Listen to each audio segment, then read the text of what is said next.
ఎలా ఉంది? అబ్బో సూపర్. తాపేశ్వరం కాజా అదిరింది. మరి నాకు ఇచ్చేస్తే నేను వెళ్ళిపోతా. ఏంటి ఇచ్చేది?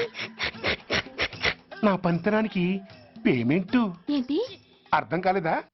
ఆడాళ్ళలో నువ్వు ఎలాగో మగాళ్ళలో నేను అలా అనమాట. ఇచ్చో ఇచ్చో ఇచ్చో ఇచ్చో. దొంగ సచ్చినోడా, నాటకాలు ఆడుతున్నావా? మర్యాదగా నా డబ్బులు ఇచ్చే. ఓయ్ సీను మార్చద్దు. ఇప్పుడు నువ్వు నన్ను రమ్మన్నావా, నేను నిన్ను రమ్మన్నానా? నేనే రమ్మన్నాను. లోపలికి వచ్చి నేనేమన్నాను?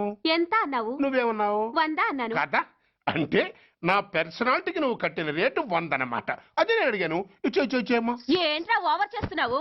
మర్యాదగా నా 100 నాకు ఇవ్వు, లేకపోతే నా లంగా ముందుకి నేను ఊరేసి చంపేస్తాను. Help help. కష్టాన్ని పడితే చంపేస్తానంటుంది. ఈ అన్యాయాన్ని ఎదుర్కొన్న నాదుడే లేడా? అరవకు. ఏదో మొగుడికి తెలియకుండా వారానికి ఒకసారి ఇక్కడికి వచ్చి గుట్టుగా బిజినెస్ చేసుకుంటున్నాను. నీకు దండం పెడతాను, నన్ను అలర్పాలు చేయమాక. నువ్వేమి ఇవ్వక్కర్లేదు, వెళ్ళిపో. మంది hitech brain.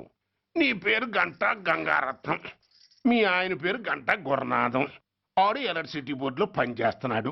Door number 14/14, link road, ఫిట్టింగులు పేట, విజయవాడ 2.